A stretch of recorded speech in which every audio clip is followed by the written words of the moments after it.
I'd like to welcome everyone to today's webinar hosted by the Social Impact Measurement Topical Interest Group of the American Evaluation Association. I'm Heather Esper, a co-program chair of the Social Impact Measurement Topical Interest Group, which I'll call the SIMTAG for short now that I've said it twice and I'm not used to not using the acronym. For those of you that aren't familiar, the American Evaluation Association is a professional association of evaluators devoted to the application and exploration of evaluation as a profession. We have approximately 6,000 members representing all 50 states in the United States, as well as over 80 countries. The Social Impact Measurement Group, called the SIMTAG for short, is a group of AEA members who are interested in the topic of social impact measurement and management, and exploring the interplay between the social and financial return of investments. We come from all sorts of backgrounds, from evaluators to evaluation commissioners, investors, and investees. Our membership in our TIG means that you want to learn more about evaluating the social impact of organizations that are aiming to produce both a social and a financial return. So whether you're at the forefront of this work or just learning about it, we're always welcoming new members. I'll put some links in a second in the chat in case you're interested in learning more. Today's webinar is our first in our 2022 series. We'll be hosting webinars every other month through 2022. We'd like to do a brief poll to kind of see who's in the room. So I'm going to launch that. And if you could fill that out, it'll help us understand who our audience is today.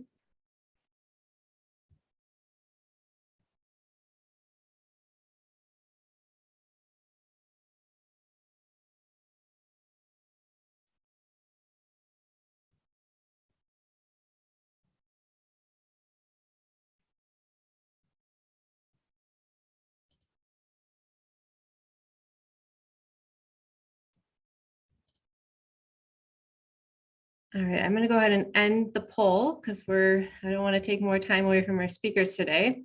But so you guys can see also who's in the room. We have a good portion, 3/4 are AEA members. Where you guys heard about this most likely was the SIMTAG email discussion board. And most of you identify as being an evaluator or a little bit of both. And how familiar are you with impact measurement and management? The majority, about 50%, are somewhat familiar. So thanks for filling in that poll today. And now I want to turn it over to Sasha, our other co-program chair, who is going to introduce our presenters.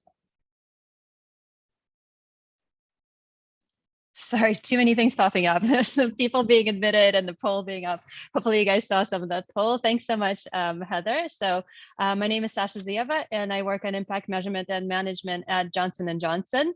And I'm on the board of the AEA SIMTAG along with Heather as co-program chair. And yeah, I second Heather and welcome you guys to our first webinar of 2022. It's a very exciting webinar today, as you saw. It's focused on social return on investment. And I'll introduce you to our host in just a minute. Just before you dive in, I just wanted, before we all dive in, I just wanted to again say that this is one in a series of webinars. The webinar will be recorded and actually is being recorded right now. And you can find all the webinars that we've done last year and that we will be doing this year on our YouTube channel called the AEA SIMTAG Webinars YouTube channel, because we like to be creative with our names. Clearly, you can just Google it, but I'll put it in the chat as well. And just to let you know, the next webinar will be April 12th at 11 a.m. and it will be a practical example of using IMM strategies at Brooks Capital. So that should be good. And just one last thing I want to say before the introductions is that if you have ideas for webinars, please do let us know. This is a series of webinars, and we're always kind of looking for webinars that speak obviously to social impact measurement, but also this year are kind of reflecting the AEA conference theme, which is reshaping evaluation together, and really focuses on on equity, social justice, and decolonization, new funders in social finance, as well as digital data and technology, and the linkages between those three. So just, yeah, contact me or Heather for that. And without further ado, let's start our webinar. I just want to introduce Allison Ricket. Really lucky to have her with us. She's a doctoral candidate at Ohio University and a current SROI practitioner. And also we have Natalie Wilson, also lucky to have her, who was with Ohio University when the framework was being developed. And she is now has taken her interest in SRI to West Virginia University. And both Allison and Natalie are certified level 1 associate practitioners through Social Value International, and they can talk more about that if you're interested. But now I'm just passing it on to Allison and Natalie. Hello, everyone. It is great to see you. So today, of course, our topic is SROI, and I will go ahead and just jump right in while Allison gets her screen share going. And we do want to start you thinking about that 2022 AEA conference theme that Sasha mentioned. We think social return on investment is the logical next step for evaluation, and we aren't alone in that. And today we're going to talk a little bit about the theoretical background of SROI, give some examples of how SROI has worked here in our Appalachian region for us, and look at how SROI compares to some other sustainability frameworks. So SROI is a new and innovative framework, at least in the United States, of calculating program results based on fiscal proxies, which we'll come back to. The framework focuses on environmental, economic, and social outcomes and assigns a research-based monetary value to each. It is a place-based, holistic form of evaluation that puts beneficiaries, or those who are intended to benefit from the program or activity, first. And SROI lets us focus on the SROI, or let's go to the next slide and we'll return to that AEA conference theme a little bit more. So here, we have laid out the 3 contemporary shifts disrupting evaluation practice as put into play by AEA. And we have paired those with principles of the SROI framework as set out by Social Value International. So first is equity, social justice, and decolonization. And we have paired that with principle 1, which is involving stakeholders.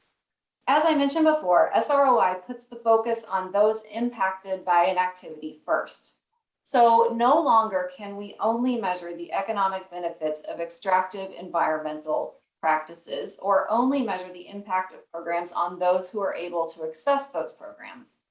These reductive evaluation practices leave out a lot of voices, and I'm sure you can think of some other examples of that. Next is new funders and social finance. And we have paired that with principle 2, which is to understand what changes. So philanthropists are getting involved in wanting to measure their impact. How many times have we as evaluators looked at GIPRA measures that don't really get at the heart of the programs we're seeing? Innovative funders provide an opportunity to reframe evaluation so that it gets at what really matters and what really changes. And communicating with those new stakeholders is key in taking advantage of that opportunity.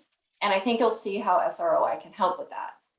Finally, digital data and technology. We relate that to principle 6, which is to be transparent. So when we work with clients, we provide a dashboard back to them where they can see all of the research and calculations, and they are able to update that data and see the full research process. So I'm sure we've all done a lot of reports that are sitting on shelves right now getting dusty. This is a better way. This is an updatable, living, breathing document that still shows the full calculation, all of the sources and the methodology, and it can be used as more than just an evaluation tool. I will turn it over to Allison now. Great. It's so great to be here with all of you today talking about this. And I know that for those of us in this impact measurement world, this is the hot topic. It is everywhere. It is represented in a million different ways. It's talked about in a million different ways. And I'm really glad to be here with so many of you who are working on the same issue. So SROI brings a unique voice and a unique approach into the impact measurement sphere. So SROI, in sum, is expressed in terms that are like ROI and is usually, or, best case scenario, presented along the ROI metric as a companion metric. So instead of expressing social value in a rating or on a scale, it is expressed in ROI terms. So the process of SROI is trying to figure out the value of the benefits and then to divide that by the total invested in the program or the enterprise. So, there's a lot of work that goes into this, especially when we're calculating the value of the benefits. That's where those fiscal proxies come into play. That's where we answer questions around materiality. That's where we really have that deep stakeholder engagement so that we understand what changes for the beneficiaries at the grassroots level, and then value that in terms of a dollar amount, divide it by the investment, and then you get the final metric, which is for every dollar invested, this enterprise, this corporation, this program generates X amount of dollars of social impact.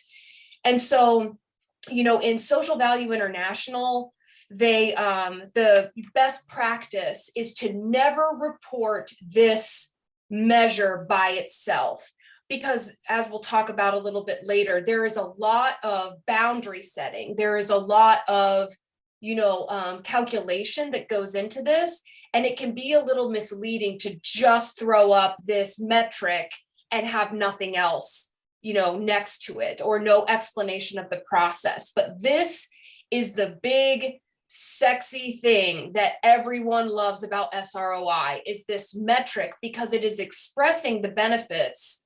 It's expressing the social, environmental, and economic impact in a way that is understandable by multiple audiences. So this is a very brief history of SROI.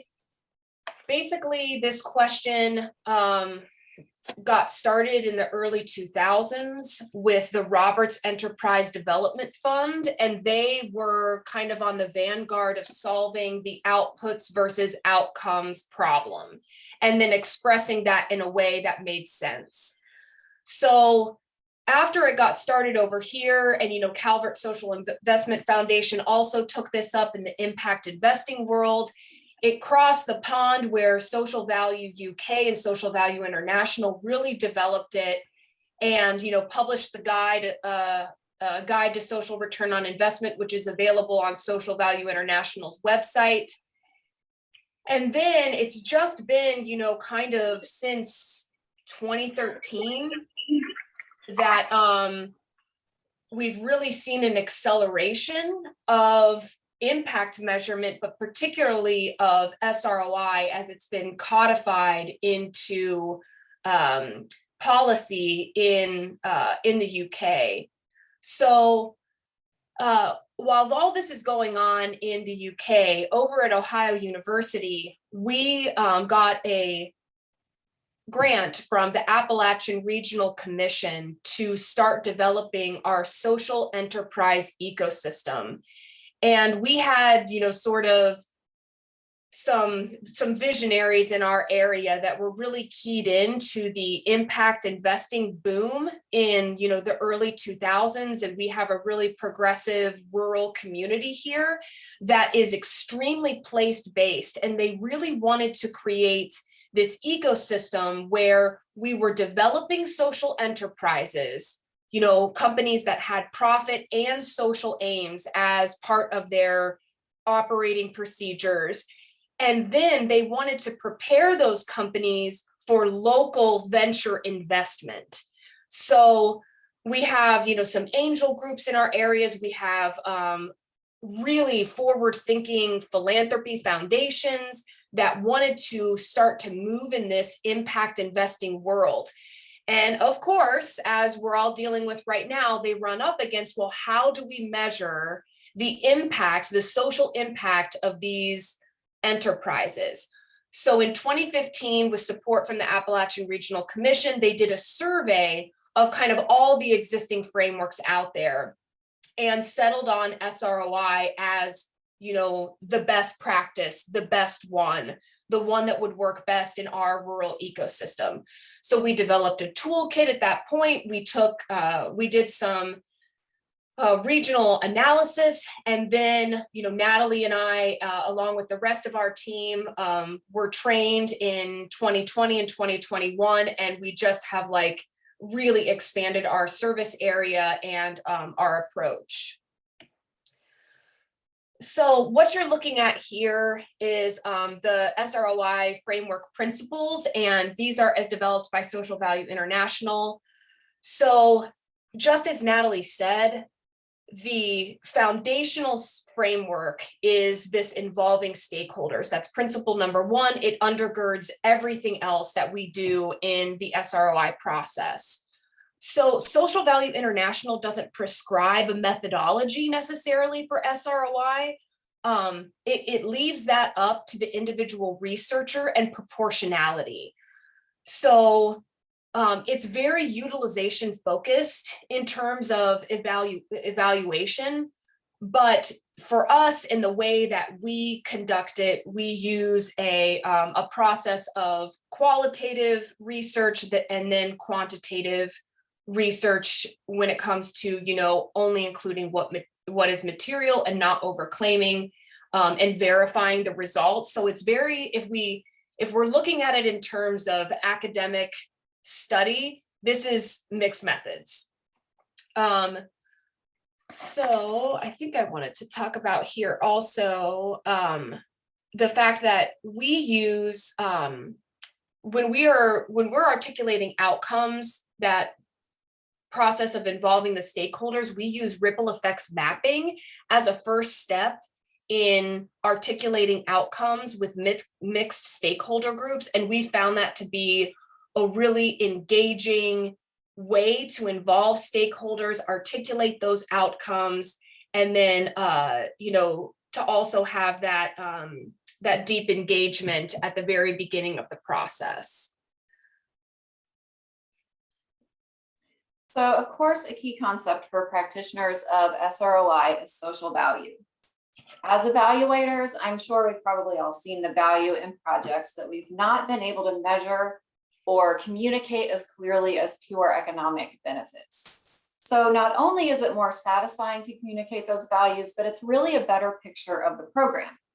We capture that value using fiscal proxies. These are heavily researched calculations that communicate the value, usually in terms of cost avoided or benefits achieved. Developing the proxies is a very intellectual practice. It involves field experts, discussions, debate, math, and a lot of formulas. They have to be defendable, and we'll come back to that a little bit, but the formula is overall based on the familiar return on investment formula, as Allison showed earlier. And I want to make sure you understand that SROI is an evaluation method. So it requires a logic model. Every outcome must be evidenced by an indicator, and primary data is preferred with secondary data and research as a supplement. And with SROI, we get a chance to look at the outcomes that matter. So on the next slide, we have come to understand that the community capitals framework ties in really closely with SROI, and it holds us as researchers and evaluators to the responsibility of measuring program impacts on the full community, because all components of a community are linked. And so with SROI, we get to try and put a fiscal proxy value on things like well-being, quality of life, social capital, and hope and trust, things that typically are not measured in terms of financial numbers. And within the Social Value International framework, our proxies typically fall into these three categories of environmental, social, and economic. You see some examples there, and environmental outcomes historically important to our Appalachian region have included things like increased access to clean water and the elimination of acid mine drainage. For social outcomes, we look to value things like reduction of stress or anxiety, reducing recidivism rates, or improving perceptions of one's community or neighborhood. And we can still look at traditional economic output outcomes. And if you're familiar with in-plan software, we have integrated those results into our studies before.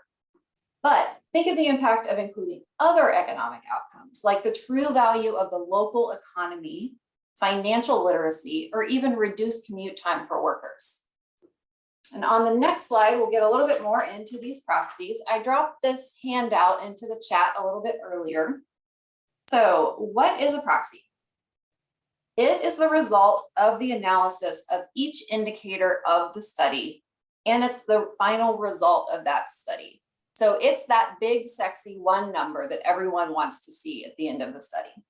It's a monetary approximation of an impact. Proxies are per unit values, and they're sourced from research and data collection. Because the result is an approximation, a proxy, and not a true monetary value, we're able to capture costs avoided, indirect benefits, or unintended benefits, along with all the other intended benefits. So we're probably all familiar with the idea of the social cost of carbon as laid out by our administration and also by various scholars. So we've employed that value as well as another one that's gaining popularity from the independent sector, which is the value of volunteer time.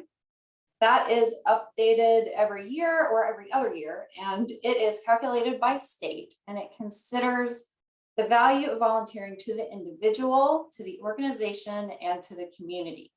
So for example, most recently, an hour of volunteer time in West Virginia is valued at $23.97. So all of these numbers are research-backed fiscal proxies. They are not true dollars, but they're approximations of value. Fiscal proxies are really the backbone of SROI studies. One criticism of SROI in the United States is that there isn't really a widely accepted proxy database of values that we all use when we're doing this. For us right now, it is very place-based, but it's worth saying that the Manchester cost-benefit analysis database is one of the most advanced proxy databases that we have right now, if you want to go see what they're up to. Also, Social Value US is working on the issue of creating a proxy menu. So there's a lot of things that make this a little bit more complicated in the US, but that's a whole different presentation. So for now, I will turn it over to Allison. Okay, so this is something that we use when we are sourcing proxies. So again, just like Natalie said, this approach to valuation is a really sticky wicket. And here with the clients that we work with the funds that we work with, there is a real pressure to be as close to exact dollar representations as possible, or like a muddying of what a proxy is versus dollars in your pocket. So at the university, what we do is we source every single proxy from existing peer-reviewed literature. So, or other third-party studies that have been verified. So we use this kind of continuum when we're sourcing proxies as a way to understand the rigor and what we need when we're finding a proxy. So of course, we always try to use primary data when possible, and then we'll go to the secondary data and research when we can't source valuations directly from the stakeholders. And we always include a works cited page that is, replicable and defendable as part of our SROI dashboard that we give to clients, which we'll show you in just a second here. So as kind of an overview, we've done 2 SROI studies for Habitat for Humanity. So the first one was done in 2016, 2017, and that was for Habitat for Humanity of Southeastern Ohio as an entire organization, looking retrospectively as they went into a capital fundraising campaign. So they used that SROI as a fundraising marketing piece. What ended up happening, and what they didn't realize would happen as a result of that SROI, was that they ended up using it for strategic planning, because they found that their education focused initiatives, their education programs that were focused on weatherization and general house maintenance, ended up producing a very large unexpected impact. And so what they did then was to maximize that impact. When they built their new campus after their fundraising campaign, they included an entire wing of the campus that is dedicated just to educational programs. So they have kind of like a lab of sorts in there. And that was a direct result of going through this SROI process and figuring out where to maximize impact. So another thing that our Habitat for Humanity of Southeastern Ohio is doing now is it's creating a social enterprise that is a construction arm. So they're creating a company that will then feed its profits into Habitat for Humanity for building more houses. So they wanted to do a projection SROI. Again, they're looking for private investment. They're looking for additional philanthropic support, and they needed something that matched their mission in addition to the ROI. Down here, I don't know if any of you all are from a rural area, but licensed bonded contractors are in such demand down here. There is more work than any of them can handle. So the ROI on their company was obvious. I mean, it spoke for itself. But what they really needed to capture additional funding was an illustration of their social impact. So these are just a few examples of the outcomes, the indicators that we designed as a part of the projection. Since we didn't have, actual beneficiaries to speak with, we talked to stakeholders in Habitat for Humanity's organization, and then developed these indicators as kind of a perspective. And then on the right are the example of the proxies that we used after we had collected that indicator data. So one of the ones that I really want to point out here is the outcomes data that in improved relationships. So this was data that we got from the stakeholders in the organization itself, and they reported that when they go in and they fix up, even a room, just a room in someone's house, the beneficiaries report that they feel like they can have people over more. They feel like they can actually invite their friends over to their homes because they're not embarrassed of their homes. So this is an example of an outcome that would never be reported on traditional outcomes, even in, some of the most advanced, or I guess progressive grant reporting that I've seen. I've never seen anyone ask for a quantification of an outcome like this. So in our perspective, or in our projection, we limited this to the number of clients served and also their students, their families. And then we used a proxy that is the health costs that are associated with loneliness. So by improving relationships, we're reducing loneliness with the activities of the Habitat Construction Company. So that's why we use that proxy of reducing loneliness with those improved relationships. Another one of the ones that I want to point out on this is Habitat for Humanity's construction company is addressing blight mitigation. And this was one where, again, it was kind of an unintended impact. When we went to the research, we found out that when you mitigate blight in an area, the impacts are huge. There are direct impacts to the reduction of crime that does not displace it. It eliminates it. It eliminates crime within a 1 mile radius. So that was a huge benefit that we were able to report for the construction company, and then gain the city of Zanesville's support for the project. So we'll talk about discounting here in a little bit, but Natalie's going to share some more examples with us. I just want to touch on a theme really quickly that I'm seeing in the comments about the community members being at the table. And that is key. And yes. I will speak for Allison and I both. we would not be involved in these projects if the stakeholder did not want to involve the community members. So this is not a university practice that it's removed from the community. We're of the community and we really get in there. So I really appreciate those comments.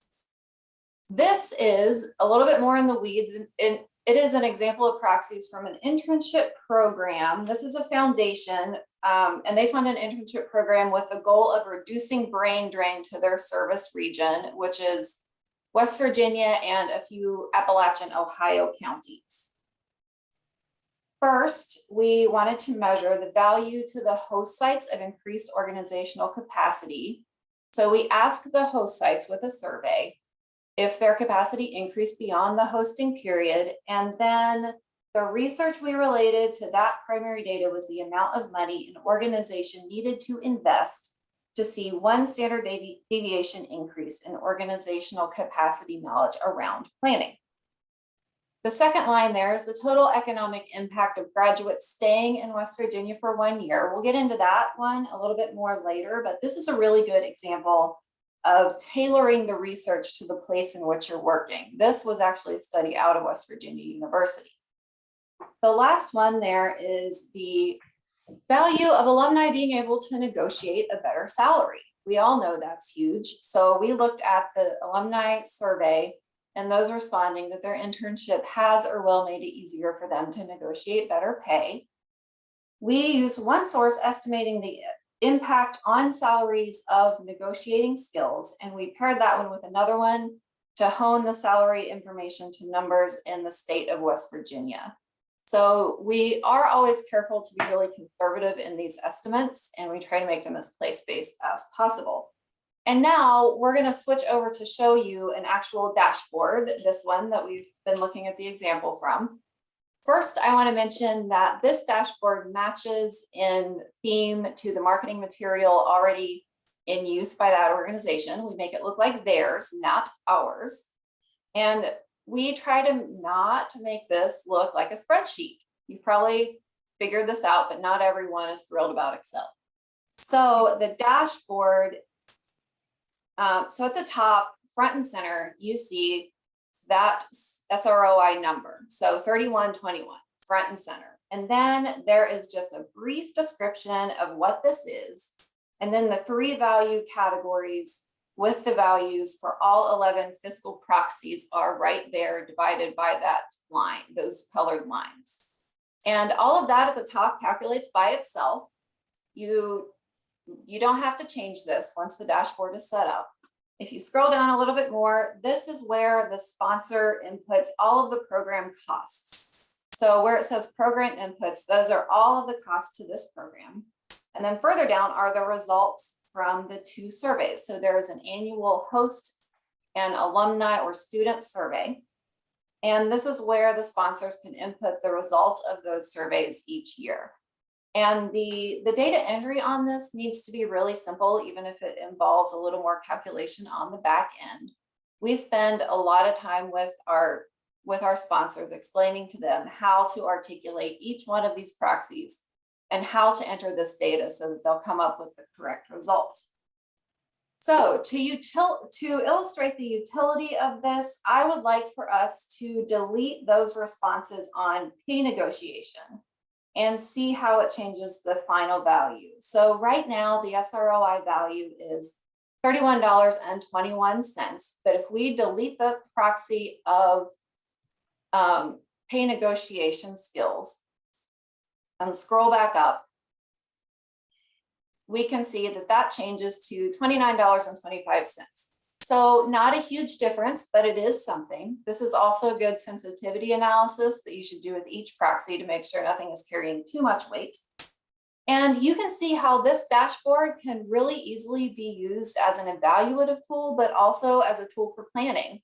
You can play around with your program costs, see what it looks like to move around money, see what it looks like to take out part of your program. So if you're not going to do that pay negotiation, see what that looks like.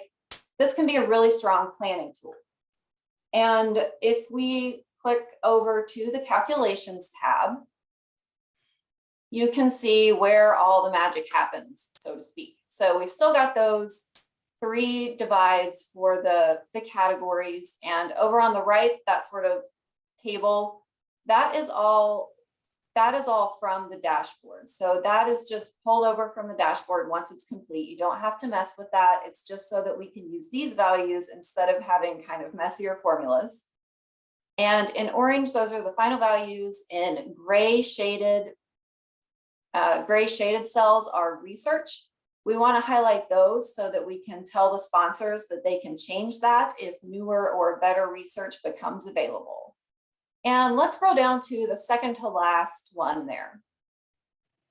So this is that study on the value of West Virginia degree holders staying in West Virginia for 1 year. So here we have the number of alumni responding definitely yes or probably yes to would you say your experience made it more likely for you to try and stay in the service area or return if you live away. So definitely yes, probably yes. And then in shaded text, we have the study of West Virginia graduates who worked in the state and what the added GSP resulting from their presence in the state was. And we did a little calculation with that based on the number of people in that study. We thought that this might make economists go a little nutty. So we consulted with them and we asked them if this is reasonable to do, if this makes sense. And we came to the conclusion that theoretically it does make sense. And since this is a fiscal proxy and not a true monetary value, it makes sense to do. Further, on the definitely yes and probably yes, we know that those are different survey responses. So we count them differently. We count the probably yeses half as much as we count the definitely yeses to stay conservative. And that is how we come up with the total economic impact of graduates staying in West Virginia for 1 year. And that value there would be divided by the program costs. So also in this document, we won't go over it, but there's a value map, which is a very, very detailed logic model and citations. And we would also provide some more methodology to the organization. And from there, I will turn it back over to Allison to talk a little bit more about discounting. Okay, so a word on those outcomes of the civic leaders is just like Natalie said, as far as, making sure that beneficiaries are involved, community members are involved, those outcomes, are sourced from a combination of what the organization itself was hoping their impact was and wanted to find out if in fact they were making that impact. And then also outcomes sourced from the host sites and from the beneficiaries of the internship program, the students themselves. So, and if you've ever done ripple effects mapping, the goal of that is to engage diverse stakeholder groups, from the community, from the people who are being impacted to gather those outcomes. And then the next step in SROI is to quantify those. So, how many of each stakeholder group actually are experiencing that change and value that change. So discounting is a part of the fiscal proxy process. And this is another key piece that makes SROI extremely rigorous based on the proportionality of the SROI study being done. So like Natalie said, in the last one, we have a discount for type of respondent. And there are many, many, many other forms of discounting. In the example that I gave with with Habitat for Humanity in the city of Zanesville, the study that we used for the valuation of blight mitigation came out of a dense urban area. I think it was Chicago or something like that. Obviously, when we're doing this kind of, market valuation or similar valuation, we can't take that full amount because Zanesville is not the size of Chicago. Those are not equivalent. So we discount for those qualities that make the place and make that locality different. And that's just, again, another way that we can add our university resources to make this as rigorous and defensible as possible for our clients, who then go out and use this, for their purposes and their decision making.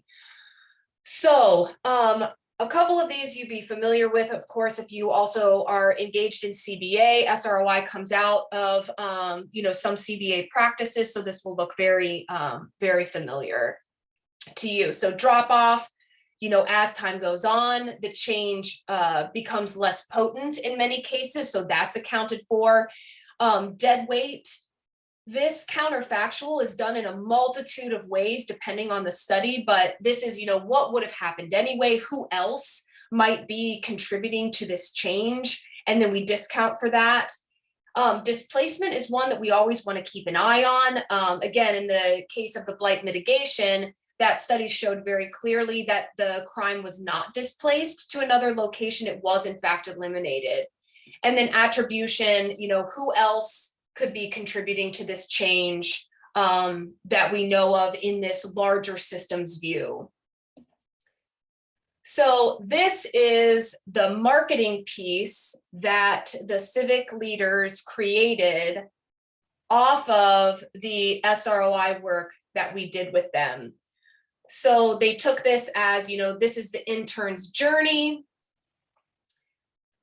in the program and throughout their lives. And so as they participate in this program, this is what happens out in the community with the host sites as a result of their participation. So again, this is in accordance with Social Value International's best practice, where we do have that final number explicated here in the corner up here, but then we also have those individual outcomes illustrated with dollar amounts and a little bit of an explanation of what the change is. So a big piece of, with any value, evaluation is client education. And so we have to really go through this process, not just with the SROI, but also with, what will a client expect through the social return on investment process? Everybody wants to have the maximum amount of number, they want $80 return. And, we don't want to greenwash. We don't want to overestimate or double count. And so one of the ways that we help them to understand this is through Maslow's hierarchy of needs. And, we're experimenting with this framework. We're, seeing how it might, play out as we, gather more empirical data with our clients. But basically in the ROI world, when they're looking for a buyout or they're looking for that unicorn, a 10x return is great. It's wonderful. Even a 5% or an 8% is conservative, but is still considered, a good return. Our SROIs are much higher than that, as you've seen with the example of the construction company and with the civic leaders. So that is, that's something that we're keeping an eye on and that we're looking at. And it is that the final SROI number can be affected by a number of different things.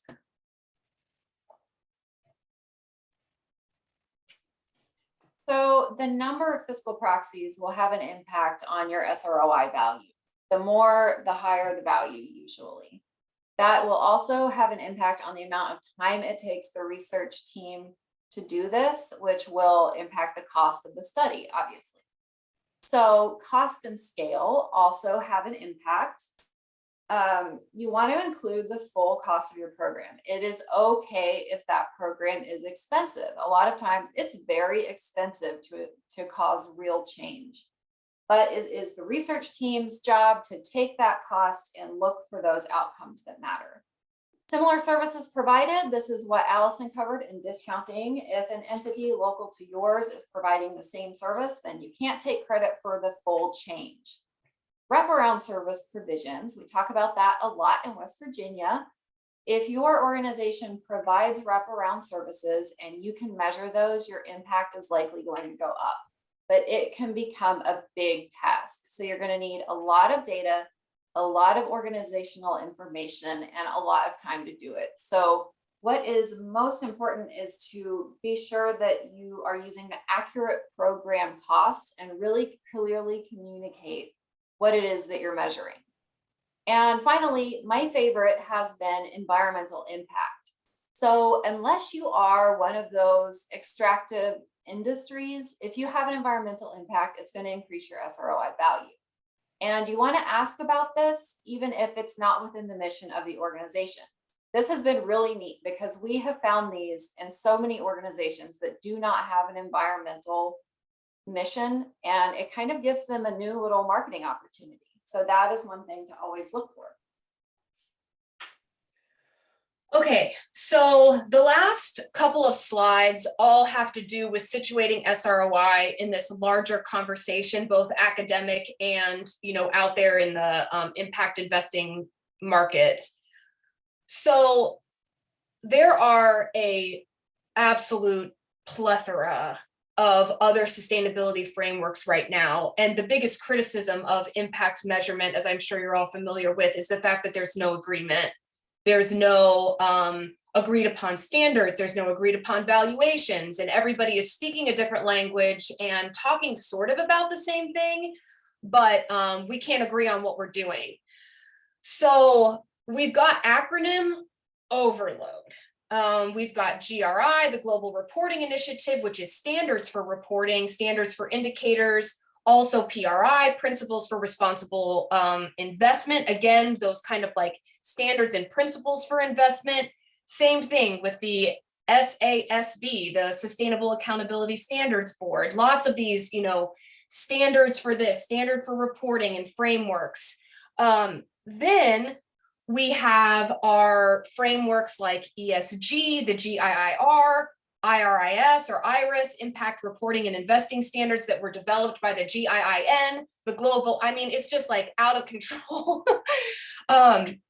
So all of these, the IRIS, the Global Impact Investing Rating System, B Corp ratings, they all have their own sort of rating scale that, assigns a number, a letter, that sort of thing for self-reported measures of impact. Some of them are based on the aforementioned standards. Some of them have their own standards. But all of these, are speaking relatively the same language, but have their own systems. And again, why Ohio University chose SROI for our Appalachian region was because of its coherence and because of its stakeholder engagement, because it involved the local community and it allowed our enterprises the flexibility not just to report, but also to examine and to plan and to create cooperation and increase their own capacity, not only to measure their impact, but also to create more of it. And that was something that just applying for a B Corp did not give them.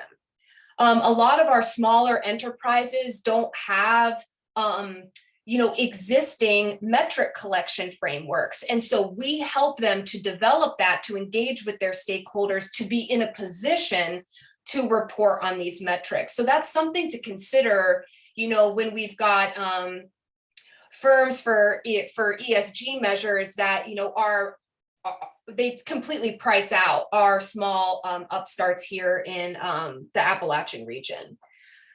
So I did want to call out the Impact Management Project, the IMP. Here's another acronym for you. This is a giant international undertaking that's trying to bring us together to provide some kind of consensus. And I, as a relative newcomer to this field, have not engaged much with them, but I'm really looking forward to Social Value International, Social Value US's involvement in the Impact Management Project.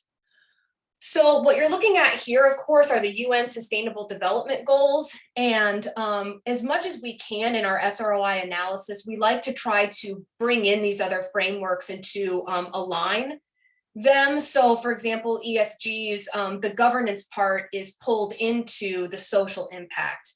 For the Sustainable Development Goals, we're always keeping an eye on these and bringing them into the objectives and the indicators that we create. So just in 2020, UNESCO released impact standards, which guide the practice of allocating capital and making decisions in spending. And, this guidance includes practice indicators about what this all might look like. But they're not indicating that they're going to release metrics that are, or other standards. So, it's just another kind of like interesting development of like, we're developing these standards in these directions, and there's still some room for us to figure out how we might report on those with transparency and stakeholder engagement. So I pulled out this quote. I really like this quote about, this was just in the Harvard Business Review in 2021. So, and I think it was even, in 2020, they were, predicting that ESGs were going to come under more and more and more scrutiny. And indeed they are. If you saw the Super Bowl commercial for, Polestar that was kind of poking fun at Tesla for greenwashing, this is becoming more and more of an issue that we need to pay attention to. So in 2016, there was a special issue of the Journal of Evaluation and Program Planning that was dedicated to SROI. Some really great articles in there. I just wanted to call that out. Some of the articles represented in that issue, and also in some of the other evaluation literature, calls attention to some of the issues within SROI as a framework. So I put over here the quote from Audre Lorde, the Black lesbian feminist leader, who said, "The master's tools will never dismantle the master's house, but for some, this is exactly what SRI intends to do by using that ROI metric to call attention to social value." So for some, SROI is a challenge to capitalism, both in its focus on grounded approach to sourcing outcomes and its rootedness in valuing intangible aspects of life as much as economic aspects. And I also just wanted to read you a quote from Cooney on CBA, cost benefit analysis. And they say essentially a CBA is a relic of a paradigm of instrumental policymaking that scholars of evaluation have come to critique as only part of the real world implementation of performance measurements regimes. And perhaps is less suited to the current moment than the SROI metric, which I thought was, a real kind of feather in SROI's cap.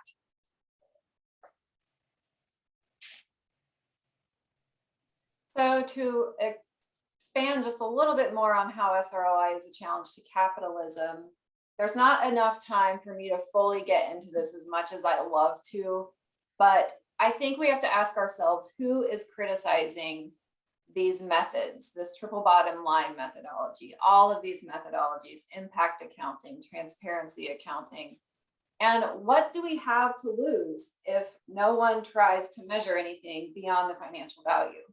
So I think SROI is a challenge to capitalism, and that's a huge conversation.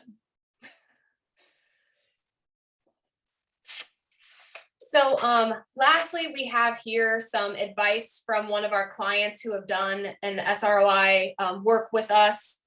And we really love these, and this is what we wanted to leave you with. So the top 5 things to take away is that impact is important and needs to be measured.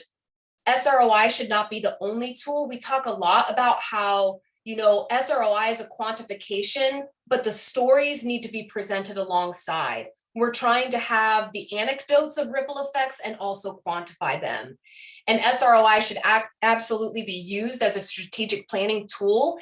And when presenting these within a philanthropic kind of grant seeking market, that SROI should not be used as a competitive marker. So, this applicant has a higher SROI, so they automatically, get kicked to the next stage. Because there's so much that goes into that final metric, that's a really dangerous point, and something that I think as practitioners, we all need to keep our eye on.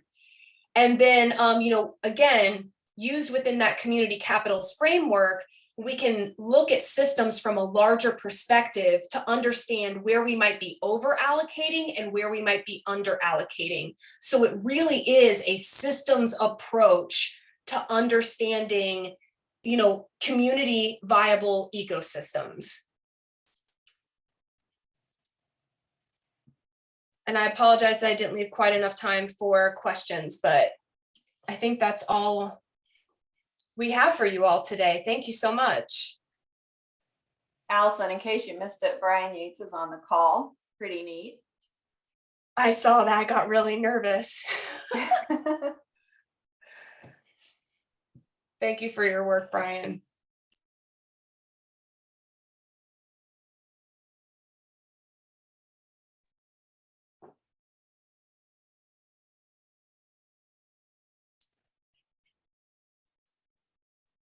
If anybody has any questions or just wants to throw out a comment, we'd love to hear from all of you.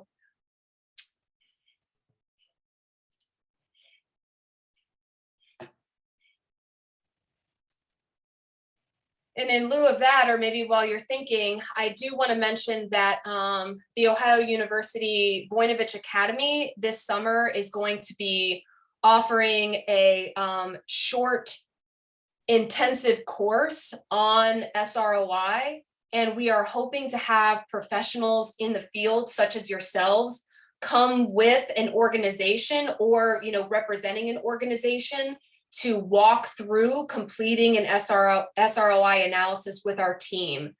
We're piloting this. Once we're coming across clients who want to develop their own internal capacity for this sort of measurement. And so we're trying to develop, a series of courses or something where we can help enterprises, companies, programs, foundations do this on their own and not necessarily have to hire, expensive outside consultants. So we're going to be experimenting with that this summer. And if you'd like to be a part of it, I would love to have your email. I'll put my email in the chat, or if you want to drop your email in the chat. We don't have formal marketing stuff quite yet. We're developing that in the next couple of weeks. So just drop your email in the chat and I will collect it and send out when that's ready. Veronica had her hand up in our quick 2 minutes. Sure. So there's so many questions and comments in the chat, but I'll just summarize one set, which is really about engaging broad stakeholder, just people, groups in the valuation component to it, and curious about how you did that in your work and how you might advise us to do that so that we are at least being inclusive in how we come up with the proxies. Yeah, great question. So I can give you one of my most recent examples, and just as a point of precision,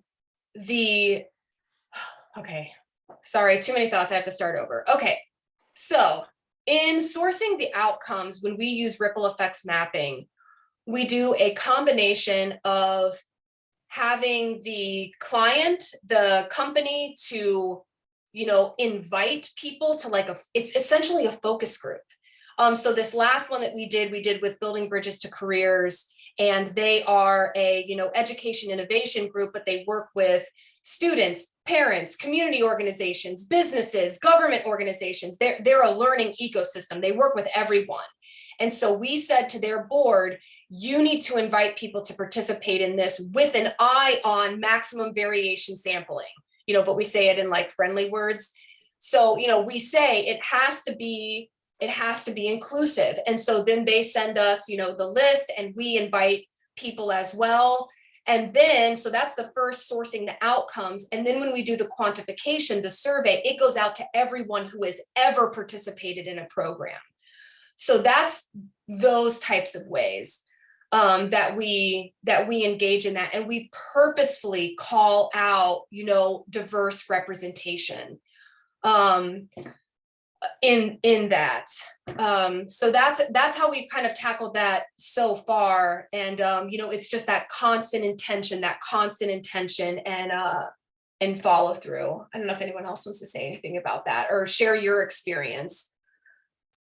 For involving stakeholders, you want to look back to your evaluation methodology, and often as you're talking to those stakeholders, as you're doing interviews and focus groups, or even looking at survey data, some accidental snowball sampling might come into play. So if you see the data, you can't ignore the data. And if you ask the question, you can't ignore the answer. So if you find other people that you need to go talk to or other outcomes that maybe aren't being measured, you just have to make room in the project to do that. Thank you so much for the question and for the amazing presentation, both. I just want to say we're on top of the hour. I just put in the chat that if people want to stay and chat and have questions, I can keep the Zoom open. But otherwise, we will definitely send the recording. We'll send the slides. I think you guys agreed to share them, and the chat as well, because there were so many interesting questions in the chat. But yeah, if other people have questions, and Allison and Natalie, you have time, then we can keep the conversation going. I'll stop recording though.